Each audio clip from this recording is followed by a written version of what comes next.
এলাকার জনগণের প্রতি কোনো জুলুম, নির্যাতন, নিপীড়ন, অত্যাচার, ধরা পাকড়াও, জেল জরিমানা, ফাঁসি, বিভিন্ন ধরনের কায়দা কৌশল করিস না। কারণ যাদের এই সমস্ত যাদের প্রতি করতেছিস এরা তোর কেউ না, এরাই তোর আপন। আল্লাহু আকবার কোন। তুই যেদিন মরবি এরাই দৌড় দিয়ে আসবে, এরাই বাঁশ কাটবে, এরাই বাঁশ ফাটাবে, খাটিয়া বানাবে, হাংরা তৈরি করবে, এরাই মাইকিং করে বেড়াবে, এরাই তোমার কাপড়ের কাপড় কিনিবার জন্য দৌড় দিবে বাজারে। আল্লাহু আকবার কোন। এরাই তোমাকে গোসল দিয়া খাটের মধ্যে শোয়া কাপড়টা পরায় দিয়া তোমার সব দুশ্মনী ভুলে গিয়া এই লোকগুলোই তোমার ওই খাটিয়াটা ঘাড়ত করে নিয়ে কবরে নামাবে। কথা বলেন ঠিক না বেঠে?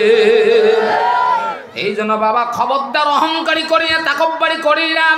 দল করি ভালো লাগে কর, কিন্তু দল করতে গিয়ে কোনো মুসলমানের ক্ষতি করিস না। গরিব ধনী ফকির কাঙ্গাল সব মুসলমান আল্লাহু আকবার কোন সম্মান দিয়ে চলিস বাবা, চিন্তা ভাবনা করে চলিস। এই জন্য আল্লাহ পাক রব্বুল আলামিন বলতেছে আর রহমান আল্লামাল কোরআন খলাকাল ইনসান। আমি রহমান রে, দয়ালু, অতি তো দয়ালু। আল্লাহু আকবার কোন। আমি দয়া করে মায়া করে তো মানুষ বানাছি। মানুষ বানাটা এটা 1 নম্বর ক্রেডিট সৃষ্টিকর্তার। আল্লাহু আকবার কোন। মহাবিশ্বের যত সৃষ্টি দেখতেছি সবচাইতে ক্রেডিট বেশি, ফার্স্ট ক্লাস, এ ক্লাস হলো মানুষ বানানো। মানুষ বানাইতে গেলে এর নড়াচড়া করা লাগবে, জীবন দেওয়া লাগবে, হাসি কান্না দেওয়া লাগবে, চোখের শুকনো চোখ থেকে পানি ঝরঝর করে বের করা লাগবে, ঠিক না? উপর হওয়া লাগবে, সিল হওয়া লাগবে, কাজ হওয়া লাগবে, বাম কাজ হওয়া লাগবে, হাঁটু ওপর দিয়া বসা লাগবে সিস্টেম করিয়া, ঠিক? এরপরে জাম্মা পরি বসা লাগবে, দৌড়িবার লাগবে, হাঁটিবার লাগবে, লাভ দেওয়া লাগবে, সাঁতার কাটা লাগবে। আল্লাহু আকবার কোন। এই কায়দা করে পৃথিবীতে আল্লাহ পাক কোন প্রাণী বানায় নাই। আল্লাহ বলেন খলাকাল ইনসান। আল্লাহু আকবার কোন। আমি মানুষ বানাচ্ছি, মানুষের ভিতরে জীবন নামের একটা বস্তু দিছি। কথা বলেন ঠিক না বেঠিক? ভাইরা আমার, জীবন নামের এই বস্তুটা দিছি। এই জীবন নিয়া তুই আমার বিপরীত কাজ করিস না, শয়তানের ধোকায় পড়িয়া বাম পক্ষে যাস না।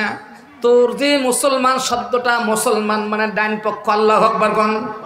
আমার পূর্বের বক্তা বলে গেছে আশরাফুল ইয়ামিন, আশরাফুস শিমাল, একটা ডান পক্ষ একটা বাম পক্ষ। আল্লাহর বক্তব্য বান্দা বান্দি রে, আমার এই দামি জীবন তোর ভিতরে আমি দিয়ে তোকে চলা বলার সুযোগ করে দিলাম, MA পাস করার সুযোগ করলাম, মাস্টার ডিগ্রি পাস করার সুযোগ করে দিলাম। এই হাতের কৌশল দিয়া, কলম দিয়া, না দেখে লেখে লেখে পরীক্ষার রেজাল্টটা তোমার A+ নয়, গোল্ডেন প্লাস নিয়ে আসতেছ। আল্লাহু আকবার কোন। আমি যদি এই নখ পর্যন্ত, এই যে এই জায়গা পর্যন্ত বানায়া এইটা যদি না দিতাম, তোর বাবার ক্ষমতা ছিল না একটা কলম ধরি একটা স্বরীয় অক্ষর লেখার, ঠিক না? তাহলে আমি তো ক্ষমতা দিলাম, লেখাপড়া করতে করতে তুই বড় অফিসার হয়ে গেলি, এখন তুই আমাক বাদ দিয়া আর একজনকে রব বলে স্বীকার করিস, ঠিক না? খুব কঠিন অবস্থা বাবা। আমরা বাংলাদেশের মানুষ যত ইসলামী আন্দোলন করি না কেন, তাকবীর দেই, স্লোগান দেই না কেন, আল্লাহর পক্ষে আল্লাহর কসম করে বলছি, এই দেশের পুরো আইনটা হলো ব্রিটিশ শাসিত আইন। কথা বলেন ঠিক না বেঠে? আল্লাহকে জীবন দিলাম আমি, জীবন চলার জন্য। রহমানু আল্লামাল কোরআন, আমি রহমান দয়ালু আল্লাহ তোর জীবন চলার জন্য একটা জীবন বিধান নামের কোরআন দান করে দিলাম। যেরকম চিৎকার দি সুবহানাল্লাহ। ওয়া কাযালিকা আনজালনা হুকমান আরাবিয়্যা।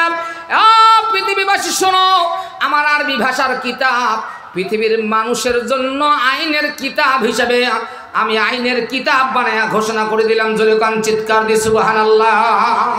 আরো বলা হয়েছে ওয়া মাইয়াবতাগি গায়রাল ইসলামি দীনান ফালা ইউকবালা মিনহু ওয়া হুয়া ফিল আখিরাতি মিনাল খাসিরিন। আল্লাহু আকবার। আমার দেওয়া জীবন, আমার দেওয়া জীবন ব্যবস্থা বাদ দিয়া মানুষ রচিত কোনো বিধান দিয়া তুমি জীবন চালাইতে পারবা না। আর যদি তুমি সেটা করতে থাকো বা করো আর আমার কোরআনের বিরোধিতা করো, তাহলে শুনে না, কবর হাসরে আসো, এমন বেজ্জতির হালতে তুমি থাকবা, ওই দিন কোন নেতা নেত্রী তোর দলের কোন নেতার পাত্তা থাকবে না। কথা বলেন ঠিক না বেঠিক?